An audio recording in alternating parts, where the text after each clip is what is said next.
जब कुछ वास्तु इम्बैलेंस होता है तो क्या उसके इफेक्ट इमीडिएटली आते हैं या फिर वो ग्रेजुअली बिल्डअप होते हैं? एक होता है कि आपको इम्पैक्ट कब से आ रहा है और आपको दिख कब रहा है। इन दोनों में बहुत बड़ा फर्क है। फॉर एग्जाम्पल, तो नॉर्थ ईस्ट में सबसे बड़ा वास्तु दोष माना गया टॉयलेट। जब हम वास्तु रेमेडीज करते हैं तो ऐसा क्यों होता है कि वो किसी के लिए तो इम्पैक्टफुल होती है, इफेक्टिव होती है, और किसी के लिए वो काम नहीं करती? South west represent three main things. One is your skill, second is your relationship with the family because it's पितृस्थान, and third is your heart as a physical. देखिए, वास्तु क्या होता है ना, vastu is not your destiny maker और breaker.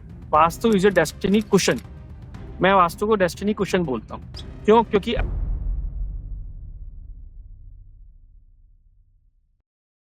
Sumit ji, welcome back to another podcast. Thank you so much for having me again Shivam. It's always pleasure to be with you. Same here sir, कैसे हैं आप? मैं बहुत बढ़िया हूँ, आप कैसे हैं? बहुत बढ़िया। I can see you are enjoying the summers in Australia. Yeah, it's wonderful and weather here right now. Beautiful air flowing. पीछे लेक भी अच्छा है, तो मैं सोचा था आज शूट के यार एकदम वॉक पे निकल जाऊंगा, तो that's why I just brought my gadget here. Wonderful. अच्छा, अभी तक के हमारे पॉडकास्ट जो रहे हैं वो हम स्पेसिफिक टॉपिक्स लेके आते हैं आपसे डिस्कस करने के लिए। हम अपने क्वेश्चंस प्रिपेयर करते हैं, कुछ क्वेश्चंस हम अपनी ऑडियंस के प्रिपेयर करते हैं, लेकिन आज का जो पॉडकास्ट है वो स्पेसिफिकली सारा का सारा ऑडियंस के क्वेश्चंस पे है। जो हमारे पास कमेंट हैं, हमारे पास डीएम्स आते हैं कि सुमित सर से ये क्वेश्चन पूछिए, सुमित सर से ये क्वेश्चन पूछिए वास्तु के बारे में। तो आज हम वही सब फ्रीक्वेंटली आस्क्ड क्वेश्चंस आपसे इस पॉडकास्ट के अंदर पूछेंगे। Wonderful. Looking forward to that. सबसे पहला सर, जो सबसे बड़ा क्वेश्चन आता है, जो हमारे माइंड में भी आता है और ऑडियंस ने भी वो पूछा है कि वास्तु घर बनाने से पहले ही करना जरूरी होता है या घर बनाने के बाद भी वो इक्वली इफेक्टिव होता है? शिवम, इसमें ये कहूंगा कि अगर आप एक चीज को शुरू से लेके चलें फ्रॉम द फाउंडेशन, देन आगे का कभी एक जो उसकी प्रिपरेशन है, जो उसका डिजाइन है आपका घर का, वो काफी बैलेंस्ड होगा शुरू से ही। ठीक है। और अगर आप बाद में करते हैं तो कई चीजें ऐसी होती है जिसको हम बैंडेज रेमेडीज कहते हैं, कि ठीक है आपको करनी है because you need to balance it to remove the negativity, but you can't increase the positivity. तो अगर आप शुरू से करके चले, या from the day one you engage a vastu consultant, जब आपकी फाउंडेशन खुद रही हो, तो बहुत अच्छा है। क्यों? क्योंकि फ्रॉम डे वन आपको पता चलेगा कि ये एंट्रेंस आपके लिए ठीक है या नहीं है, ये प्लॉट आपके लिए ठीक है कि नहीं है, एंड सो ऑन। अभी मेरे पास एक क्लाइंट भी है ऑस्ट्रेलिया में, जिनका मैं इसी प्रोसेस में हेल्प कर रहा हूँ। He has engaged me from the beginning. Now he is confused कि वेदर उनको एग्जिस्टिंग घर में जाना है या ब्रांड न्यू घर में जाना है। मैंने दोनों ऑप्शंस दे दिए उनको कि आप एग्जिस्टिंग में भी जा सकते हैं, तो मैं आपका बैलेंस कर दूंगा, पर ये एंट्रेंस के लिए और दो तीन चीजों के लिए ध्यान रखिए, अगर आपको कोई एग्जिस्टिंग घर ऐसा मिल जाता है तो। और अगर नहीं मिलता तो प्लॉट के लिए बस ये दो डायरेक्शन ध्यान रखिए, एक दो, और अगर वो मिल जाती है then we can do from the scratch. तो उसमें हम शुरू से लेकर आखिर तक, from the day when the architect is involve till the construction is complete, हम उसमें इन्वॉल्व रहते हैं। बहुत अच्छा रहता है अगर आप शुरू से ही वास्तु कंप्लायंट घर बना के चले। लेकिन अगर आपके पास सपोज करें टाइम नहीं है, या आपको कोई घर बहुत पसंद आ गया, तो उसमें हम तीन चार चीजें बेसिकली चेक करने को कहते हैं। अगर वो सब हैं बैलेंस्ड हैं, तो फिर आप वो घर ले सकते हैं। जो थोड़े बहुत एनॉमलीज होंगे उसको हम ट्रीट कर देंगे। ओके, यानी कि अगर आपके पास ऑप्शन है बिल्कुल स्क्रैच से बिल्ड करने का तो दैट्स बेस्ट, बट अगर आपके पास ऑप्शन नहीं है तो फिर भी वास्तु इफेक्ट रेमेडीज जो है उतनी इफेक्टिव हो सकती है। बिल्कुल। नेक्स्ट कम्स सर कि लोग अक्सर कहते हैं कि मेरा तो अपना घर नहीं है, मैं तो रेंट के घर पे रहता हूँ, इसमें मैं कैसे कुछ ट्रीटमेंट कर सकता हूँ? तो क्या रेंट के घर में भी वास्तु कंप्लाई हो सकता है? जब हम कहते हैं ना शिवम कि हम 95% केसेस में कोई तोड़फोड़ कराते ही नहीं, तो इसका मतलब रेंट का घर भी कंप्लायंट हो सकता है। इसमें देखिए दो तीन ही रेड लाइंस हैं। जैसे नॉर्थ ईस्ट में टॉयलेट है तो एक रेड लाइन है, ठीक है। अगर आपका क्या कहते हैं जो बेडरूम है, मास्टर बेडरूम है, वो नेगेटिव डायरेक्शंस में नहीं है तो पॉसिबल है। तो अगर एक ये दो तीन जो रेड लाइंस हैं, इनको छोड़ के आपके घर में कोई भी दोष होगा, वी कैन ट्रीट इट।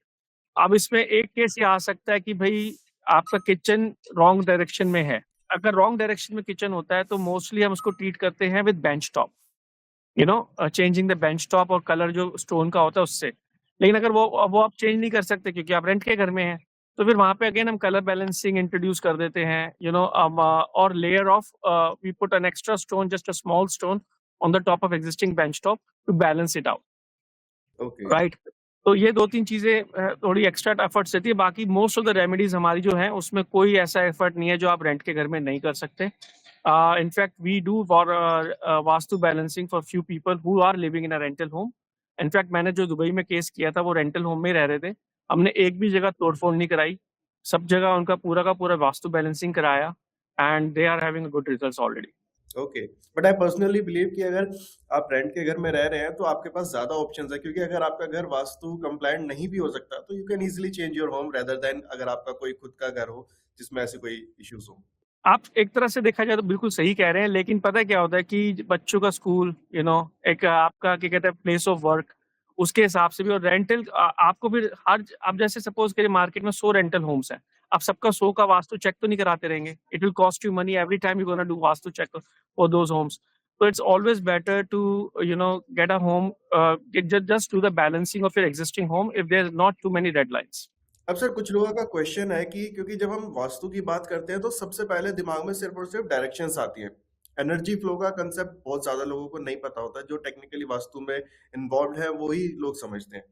तो क्या वास्तु में सिर्फ डायरेक्शंस का ही ध्यान रखना, सिर्फ उसके अकॉर्डिंग ही चीजें करना वास्तु बैलेंसिंग में आता है, या फिर हमें और भी तरह से एनर्जी के फ्लो को मेंटेन करना होता है? देखिए, क्वेश्चन मेरे पास बहुत बार आता है एंड इट्स बहुत लोगों को लगता है कि वास्तु है क्या, बस एक डायरेक्शंस है, कुछ सामान उठा के इधर से उधर रख दिया और आपका घर वास्तु बैलेंस हो गया। मैं कहता हूँ कि अगर इतने से आपका वास्तु बैलेंस हो जाता है and it is giving you good results, then why not. पहले तो ये, इसमें बुराई क्या है कि अगर मेरे को कुछ चीजें हिलाने से ही मेरे की लाइफ बेटर हो रही है, चाहे वो 1% ही बेटर हो रही है, then there is no harm in doing it, पहली बात। दूसरी बात ये कि objects directions are one part of vastu, ठीक है। उसमें भी कॉम्बिनेशंस और परम्यूटेशंस इतने सारे हैं कि अगर ये इतना आसान होता तो हर आदमी को वास्तु कंसल्टेंट की जरूरत ही नहीं पड़ती। जो जितने केसेस आजकल आ रहे हैं और जितनी इसकी डिमांड है, उतने वास्तु कंसल्टेंट की जरूरत ही नहीं पड़ती, लोग अपने आप ही कर लेते हैं कुछ किताबें पढ़ के। और लेकिन ये एक ना विद्या है जो हर एक को फलती भी नहीं। मैं इसमें लक्की महसूस करता हूँ कि इसमें आया मैं, आई थिंक मैं इसमें बहुत लेट आया, मुझे आज से 10-12 साल पहले आ जाना चाहिए था या उससे भी पहले आ जाना चाहिए था, ताकि मैं अपनी लाइफ शुरू से ही पहले से ही बेटर कर सकता था। मैंने पिछले 1 डेढ़ साल से 2 साल से जब से वास्तु कर रहा हूँ, to be honest I have seen lot of improvement in my life. Of course, there are always the challenges in your life based on your birth chart, but because of Vastu and Astro Vastu, I know what to do next and how I'm balancing the negativity. So vastu सिर्फ directions और वो नहीं है, इसमें बहुत सारी चीजें और भी हैं। बट अगर मैं सिर्फ वास्तु में सिर्फ डायरेक्शंस ऑब्जेक्ट्स की ही बात करूं, तो परम्यूटेशंस और कॉम्बिनेशंस इतने हैं कि शायद मैं एक पॉडकास्ट में कभी कंप्लीट भी नहीं कर पाऊंगा। मतलब उसके लिए मुझे 8 to 10 पॉडकास्ट चाहिए, और आई थिंक वो ऑलरेडी इम्प्रूव कर चुके हैं by doing almost 8 or 9 podcast, और अभी भी पूरा हमने वास्तु कवर नहीं किया है जी। आई थिंक 10% भी नहीं किया है। तो अगर मैं डिटेल में जाना चाहूँ तो अनदर 8 to 9 पॉडकास्ट में शायद हम इसको 50% कवर कर लें, 25% कवर कर लें, and then also you can do the math. तो it's even though it sounds very simple कि चलो मैंने पेंट करा दिया, या ये ऑब्जेक्ट उठा के यहाँ से यहाँ रखवा दिया, या प्लांट्स पे भी हमारा पिछले पॉडकास्ट में डिस्कशन हुआ था कि भी सर्टेन प्लांट, लेकिन वो उसके पीछे रीजनिंग क्या है, वो कौन सी एनर्जी इम्पैक्ट करती है। अगेन हमारे पिछले पॉडकास्ट में हमने प्लांट्स को डिस्कस किया, फिर कलर ऑफ पॉट्स को डिस्कस किया, फिर शेप्स ऑफ पॉट्स को डिस्कस किया। अभी मैंने सिर्फ प्लांट्स को डिस्कस किया, मैंने आपके बेडरूम को डिस्कस नहीं किया, एंट्रेंस को डिस्कस नहीं किया, पूजा रूम को डिस्कस नहीं किया। तो शेप्स और सिर्फ प्लांट में ही इतना डिटेल में हम जा रहे हैं, और उसमें भी मैंने कहा था कि भी मैं पूरी तरह कवर नहीं कर रहा हूँ।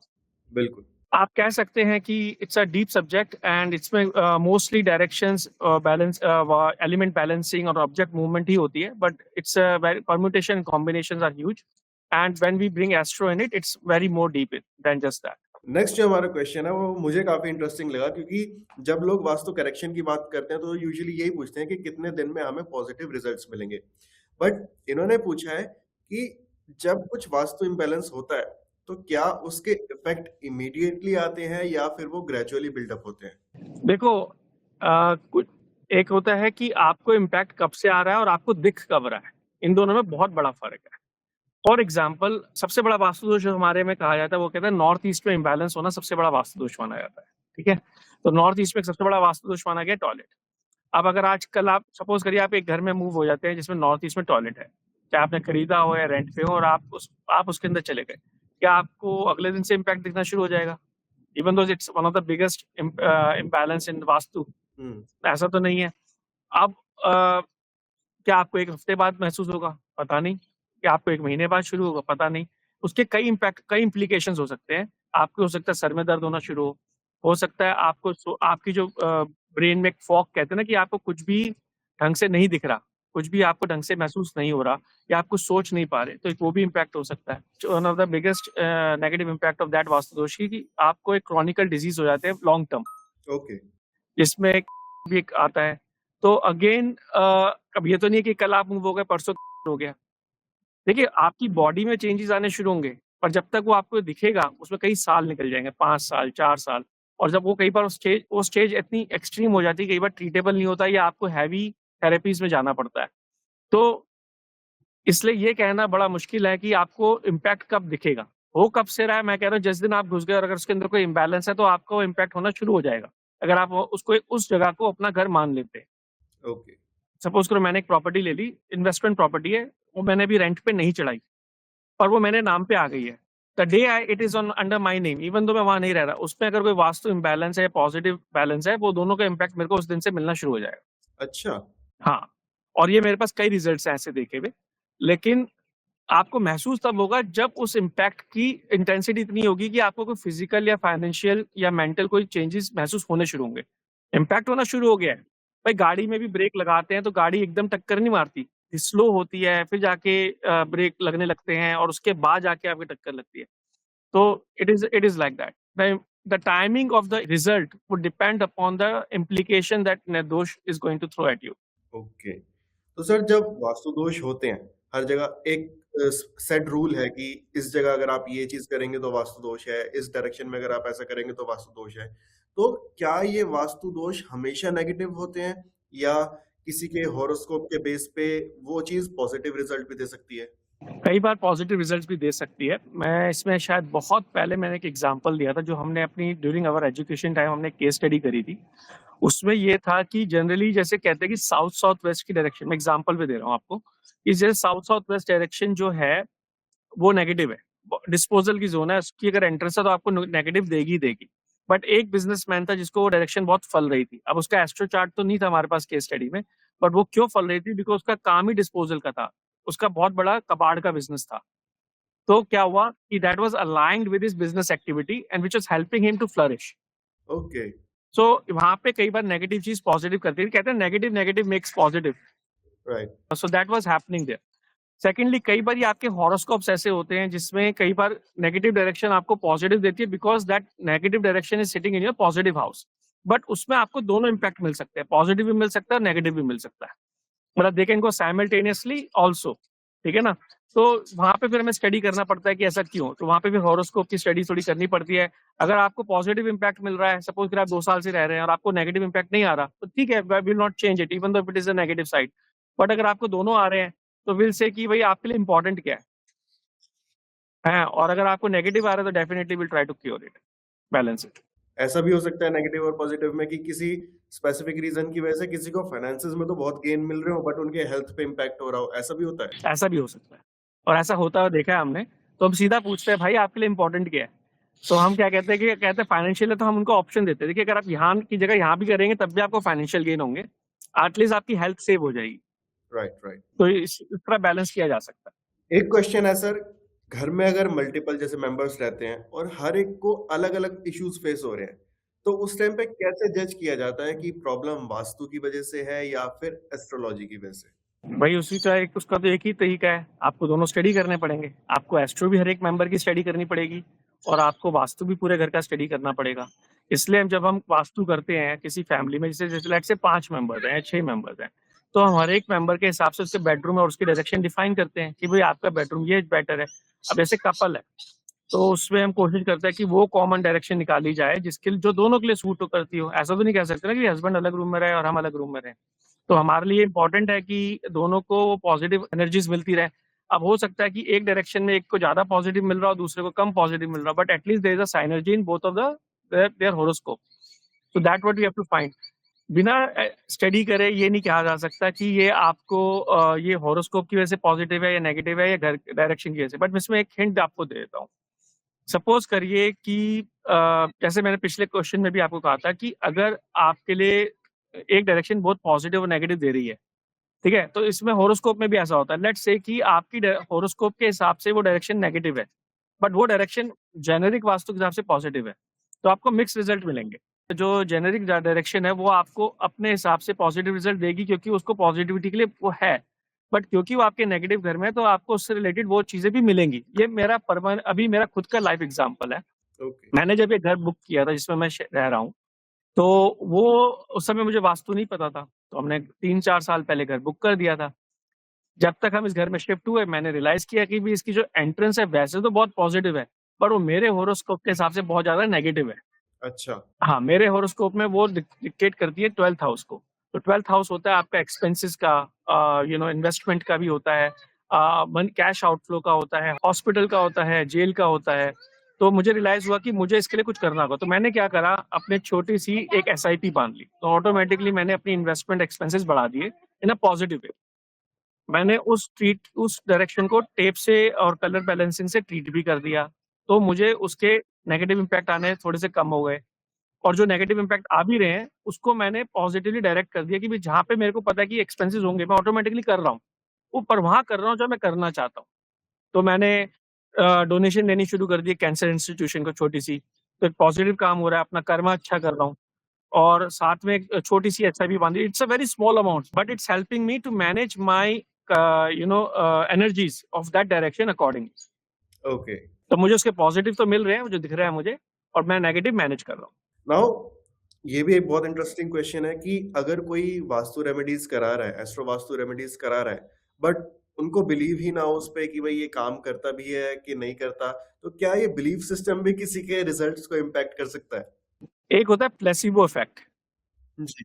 प्लेसिबो इफेक्ट इस चीज के अगेंस्ट है, लेकिन अगर मैं लेट्स अज्यूम कि आपको बुखार हो रहा है और मैं आपको विटामिन C की गोली ऐसे पैरासीटामोल दे दूं, तो हो सकता है आप ठीक हो जाओ, हो सकता है ना हो, ठीक है। लेकिन जिसको बुखार हो रहा है उसको मैं पैरासीटामोल दे ही दूं, तो 99% चांस है ना वो ठीक होगा, चाहे वो बिलीव कर रहा हो, चाहे वो ये भी ना समझ, उसको पता भी ना हो कि वो पैरासीटामोल खा रहा है।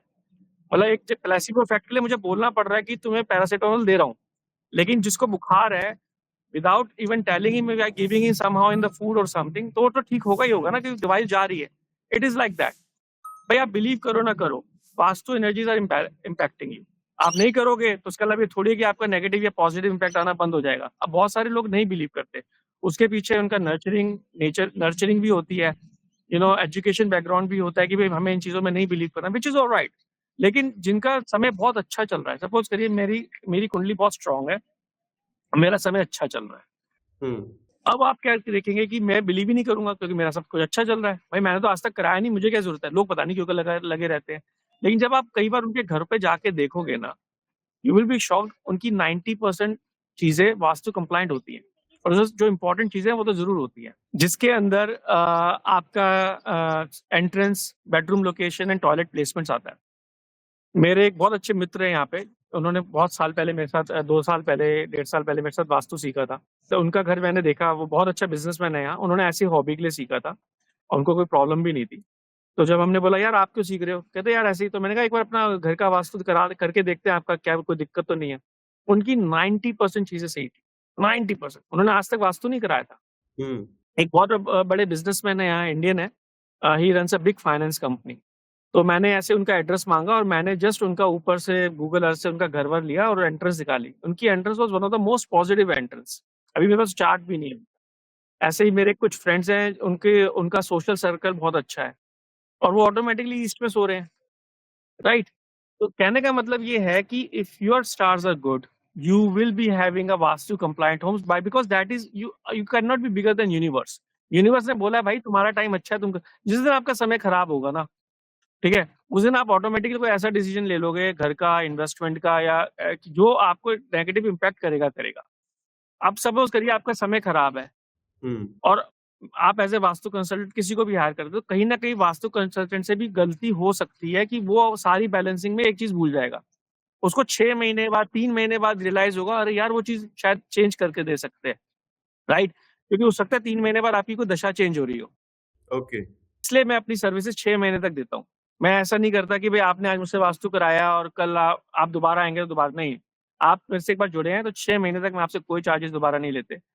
हमारा मेन रीज़न यही है कि आपकी लाइफ़ बेटर होनी चाहिए, पीरियड। अगर वो हम नहीं कर पाए तो हमारा होने का कोई फ़ायदा नहीं है।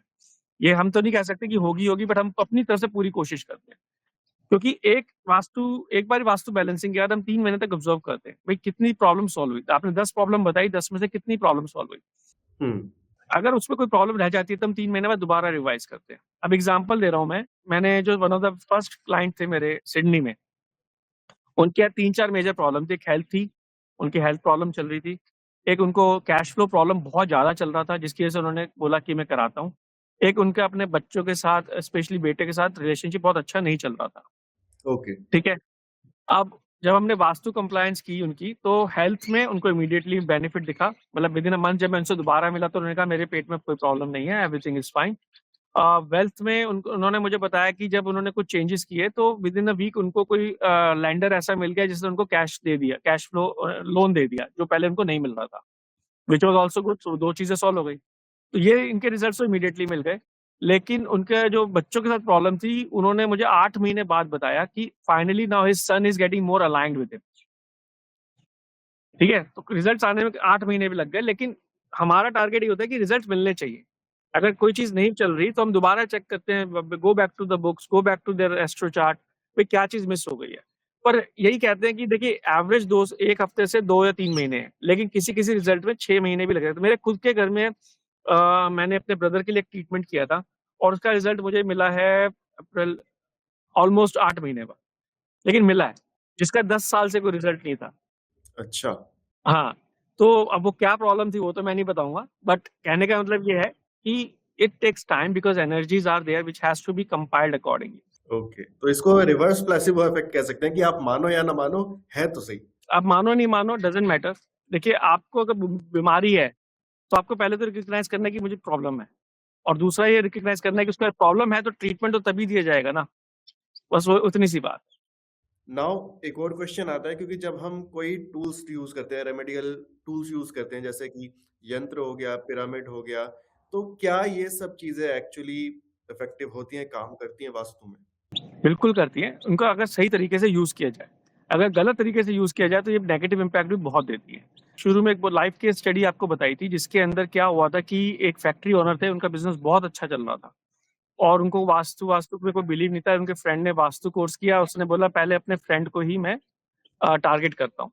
तो उसने अपने फ्रेंड को क्या करा कि बोला कि मुझे वास्तु आता है, मैं आपका वास्तु फ्री में करूँगा। उन्होंने फ्री में वास्तु किया और बाद में उनको 16 पिरामिड उनकी फैक्ट्री में लगा दिए और 16 पिरामिड के उन्होंने 2 लाख रुपए चार्ज किए। अच्छा। This is how it works. जिसका जिसका बिज़नेस बहुत अच्छा चल रहा था, जिसको आज तक फाइनेंशियल कोई प्रॉब्लम नहीं थी, वो लिटरली बैंक्रप्सी के तक आ चुका था because of wrong application and that was how it was. तो जब उन्होंने सही वास्तु कंसल्टेंट से ये किसी और की केस स्टडी है, तो इसलिए हमें इसके बारे में पता है। तो उन्होंने जब सही वास्तु कंसल्टेंट से बताया, तो उन्होंने पहले तो सारे पिरामिड निकलवा दिए और उन्होंने फिर थोड़ा-सा उनका बिज़नेस प्रोसेस बोला कि आप अपने बिज़नेस प्रोसेस में ये चीज़ें चेंज करिए, दोबारा क्लाइंट से कनेक्ट कीजिए। हो सकता है आपका बिज़नेस फिर से और वाक़ई उनका बिज़नेस दोबारा ठीक हो गया।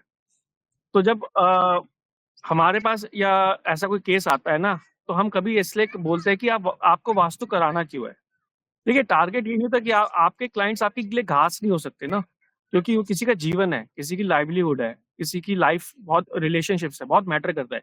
तो just because you want to earn money, you want to do vastu balancing, it is not right. You have to make sure that they are facing some problems. तो जब भी मेरे पास कोई केस आता है, मेरा पहला क्वेश्चन यही होता है कि व्हाट इज़ योर प्रॉब्लम? अगर आपका आज कोई प्रॉब्लम नहीं है, तो वास्तु कराना क्यों है? प्रॉब्लम है तभी तो कराओगे। तो अगर मेरे पास वो क्लाइंट आते या मेरे फ्रेंड होते, तो मैं जेनेरिक वास्तु देख के कुछ रिकमेंडेशन शायद दे देता, लेकिन मैं कभी पूरी बैलेंसिंग तब तक नहीं करता जब तक वो मुझे बोलते कि भाई मेरे को प्रॉब्लम है। जैसे मैंने कुछ फ्रेंड्स को देख के बोला ठीक है भाई अगर तू ये कलर चेंज करा तो ये करा ले। लेकिन मैंने बैलेंसिंग तब तक नहीं करी जब तक कोई प्रॉब्लम ना हो। अगर उनको कोई प्रॉब्लम नहीं है तो क्या ज़रूरत है? भाई भगवान ने उनके हिसाब से एक ऑलरेडी बैलेंस उनको दे रखी है जगह। हुँ। उनका काम चल रहा है, they are already happy in that environment. तो इसका मतलब ये है कि यंत्र हो गए, पिरामिड्स हो गए, कोई भी 3D रेमेडीज़ जिसे हम कहते हैं वो हो गई, उनको वो इफेक्टिव होती हैं। जैसे अगर उसका गलत इस्तेमाल होने से कोई चीज़ नेगेटिव आ सकती है, तो उसका सही इस्तेमाल करने से पॉजिटिविटी भी आती है। और क्योंकि मेरे खुद के घर पे 2-3 जगह मेरे को ज़रूरत थी, तो मैंने खुद पिरामिड और 3D रेमेडीज़ का यूज़ किया हुआ है, to balance it out and it has to be done but carefully. हमारा नेक्स्ट क्वेश्चन है सर, जिसका आंसर अभी तक मैं तो समझ गया हूँ, बट आई होप कि आप अगर उसको आंसर करेंगे तो हमारी ऑडियंस भी अच्छे से समझ पाएंगी कि कुछ रेमेडीज जब हम वास्तु रेमेडीज करते हैं तो ऐसा क्यों होता है कि वो किसी के लिए तो इम्पैक्टफुल होती है, इफेक्टिव होती है, और किसी के लिए वो काम नहीं करती। इसके 2 रीज़न हैं। एक तो ये कि एक इम्बैलेंस सिर्फ़ एक ही चीज़ नहीं क्रिएट करता, मल्टीपल चीज़ें क्रिएट कर सकता है। फॉर एग्ज़ाम्पल मैंने लास्ट पॉडकास्ट में बताया था कि लेट्स से साउथ वेस्ट में आपने एयर एलिमेंट ऐड कर दिया। Just an example, right? That can be applied similarly to other directions. Now, Southwest represent three main things. One is your skill. Second is your relationship with the family because it's Pitrasthan. And third is your heart as a physical. अब किसी family को हो सकता है heart में problem हो, किसी family को मेंबर को हो सकता है कि भाई उसके रिलेशनशिप अपने पेरेंट्स से खराब होने लग गए, किसी को हो सकता है कि भाई वो ऑफिस में जो काम करना चाह रहा है या जो अचीव करना चाह रहा है because of skills are not working in a right direction.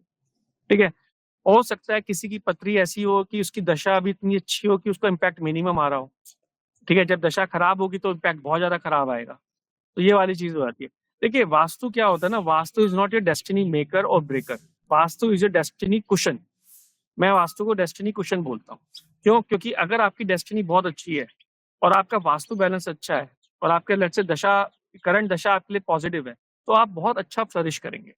अगर करंट दशा आपके लिए खराब है और आपका वास्तु बैलेंस अच्छा है, बैलेंस्ड होम में रह रहे हो आप, तो वो आपके कुशन की तरह काम करेगा, आपको सॉफ्ट लैंडिंग देगा जिससे आपका वो समय निकल जाए और जब आपका दोबारा अच्छा समय आए तो आप बहुत अच्छी फ्लरिश करो।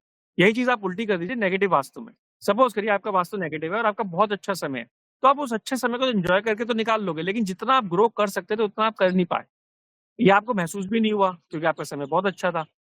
ठीक है, और अगर आपका क्या कहते हैं समय नेगेटिव है और आपका नेगेटिव वास्तु है, तो आप ऐसे गिरोगे कि आपको लगेगा कि यार यहाँ पे मैं पहुंचा कैसे, ये हुआ क्या मेरे साथ, या मैं जितना एफर्ट कर रहा हूँ मुझे रिजल्ट्स ही नहीं मिल रहे। तो ये सारी चीजें इस हिसाब से बैलेंस होती है, इसलिए मैं वास्तु को कहता हूँ it's a vastu is your destiny question. It is not a destiny breaker और मेकर, बिकॉज जो आपका लिखा है वो तो होना ही है। अगर आपका अच्छा समय आना है तो आना ही है, आपका होना है तो होगा। अब उस में आपकी हड्डी टूटेगी या खरोच आएगी, वो दूसरे फैक्टर्स पे डिपेंड करता ओके, क्योंकि कुछ लोग कहते हैं कि हमारी लाइफ में ये इश्यूज चल रहे थे, हमने घर चेंज भी कर लिया तब भी वो इश्यूज कंटिन्यू हो रहे हैं, तो इसके पीछे यही रीजन हो सकता है है। और देखिए क्या इसके रीजन हो पीछे सकता एक तो आपकी डेस्टिनी, अगर आपका समय खराब है तो थोड़ा वही हो सकता है। दूसरा ये भी हो सकता है कि जो आपका सेम वास्तु दोष था पुराने घर में, वो सिमिलर वास्तु दोष आपके नए घर में भी है, क्योंकि हम तो ये मानते हैं कि आपको आपका घर आपकी किस्मत से मिलता है। जो आपकी डेस्टिनी में लिखा है उस हिसाब से आप अपना घर चूज करोगे। जब आप वास्तु सही कराते हो तो इसका मतलब आपकी किस्मत में लिखा था कि आज से मेरा टाइम थोड़ा सही होना चाहिए। ठीक है ना, मैं जब वास्तु में कूदा या वास्तु में या एस्ट्रोलॉजी में आया, मेरे को दूर दूर तक, मैं आप मुझसे 2 हफ्ते पहले भी पूछते ना कि सुमित तुम वास्तु कंसल्टेंट बनोगे, तो शायद मैं जिंदगी में हाँ नहीं बोलता। मैं पागल हो गया यार, क्या कह रहे हो। हाँ। और जब मैं कूदा इसमें तो लिटरली ऐसा डीप डाइव हो चुका हूँ कि मतलब मैं अगर आज सिर्फ 2 ही चीजें यूट्यूब पे सुनता हूँ, या तो न्यूज सुनता हूँ या एस्ट्रो और वास्तु की वीडियो सुनता हूँ। है? अच्छा। मेरे यूट्यूब की हिस्ट्री में और कुछ नहीं मिलेगा आपको। तो that is how it is. मैं हम जब वास्तु के अभी कल परसों ही मेरी ग्रुप मीटिंग थी, हमारे वास्तु ग्रुप जो है, 3 घंटे 4 घंटे मीटिंग चली। हम यही चीजें डिस्कस कर रहे हैं कि भाई उसके केस में ये हमने चीज देखी, उसके केस में हमने ये चीज देखी, हमारे केस में हम ये कैसे इंप्रूव करें, अपने खुद के वास्तु अपने खुद के एस्ट्रो में हम क्या चेंज कर सकते हैं। तो यही डिस्कशन चला 5-6 लोगों के बीच में, और सब अब दोबारा मीटिंग करने को कह रहे हैं अब दोबारा। तो because it's such a deep subject, you can not cover it in just one podcast और वन डे और one year. It is a life journey. Right, right, right. अब sir towards the end of this podcast एक हम tip लेना चाहेंगे कि जो लोग अपनी वास्तु जर्नी को स्टार्ट करना चाह रहे हैं, वास्तु को अपनी लाइफ में इम्प्लीमेंट करना चाह रहे हैं, तो वो कौन सी ऐसी चीजों का ध्यान रखें, कौन सी ऐसी बेसिक चीजों का ध्यान रखें जिसको लोग यूजुअली इग्नोर कर देते हैं। देखिए हर एक आदमी की जीवन में ना 5 या 6 ही बड़े क्वेश्चन होते हैं। ठीक है, एक कि भाई जितना मैं मेहनत कर रहा हूँ उतना मुझे पैसा नहीं मिल रहा। दूसरा कि भाई मतलब मेरी या मेरी फैमिली में किसी की हेल्थ सही नहीं है और डॉक्टर भी दवाइयाँ रेगुलर चल रही है और मैं इस दवाई के चक्कर से ना बाहर निकलना चाहता हूँ। तीसरा कि भाई मेरी फैमिली में किसी से मेरे रिलेशनशिप सही नहीं है। चौथा कि बच्चों की पढ़ाई कैसे होगी। पांचवा भाई कि मैं अगर कर्जा चढ़ा हुआ तो कैसे उतारे, एंड सो ऑन। ये 5-6 क्वेश्चन हर एक की लाइफ में है। और अगर आपको पता है कि आप सब कुछ कर रहे हैं और आपसे आपका फिर भी कोई सॉल्यूशन नहीं हो रहा, ठीक है? तो it means you need a divine help, period. अब डिवाइन हेल्प ज़रूरी नहीं कि वो सिर्फ़ वास्तु से है, हो सकता है किसी एस्ट्रोलॉजर से भी आ जाए, हो सकता है किसी गुरु से आ जाए। मतलब जो आपको एक अलग तरीके से गाइड करे, स्पिरिचुअली गाइड करे। इसमें यही कहूँगा कि अगर आपको क्या कहते हैं ये सब कुछ करने के बाद नहीं आ रहा, तो आपको थोड़ा ये भी देखना पड़ेगा कि प्रैक्टिकली आप क्या गलत कर रहे हैं। पहले तो ये देखिए। इफ यू आर 100% श्योर कि आप प्रैक्टिकली सही डायरेक्शन में है बट फिर भी रिजल्ट्स नहीं आ रहे, तो take a divine help. There is no harm in doing it because you are already at the bottom of the pit ना। उससे ज़्यादा गलत क्या होगा? बिल्कुल। अगर आप प्रॉपर कंसल्टेशन लेके थोड़ा पैसा खर्च करके कंसल्टेशन लेते हैं और आप if it changes your life, then why not? Hmm. Okay, तो once again thank you so much sir. एक बार फिर से बहुत अच्छी कन्वर्सेशन रही एंड आई होप कि हमारी ऑडियंस के जो भी क्वेश्चंस थे उनको उनके आंसर्स बहुत अच्छे से समझ आ गए होंगे। मुझे तो बहुत अच्छे से समझ आया एंड आई होप कि इसी तरह से हम आने वाले पॉडकास्ट में भी उन सब की क्वेरीज, उन सब के डाउट्स क्लियर करते रहेंगे। Thank you so much for having me Shivan, it's always a pleasure. और मैं अगेन यही कहूँगा कि ऑडियंस से चाहे जितने भी लोग ये पॉडकास्ट देखें, प्लीज़ लीव योर कमेंट्स ताकि हमें पता चले कि कितनी चीज़ें हम जो कह रहे हैं आपकी लाइफ से मैच हो रही हैं। बिल्कुल। और अगर आपको कोई प्रॉब्लम है and if you are looking for short and quick answers, we can help you by commenting. Thank you so much for coming sir. Thank you.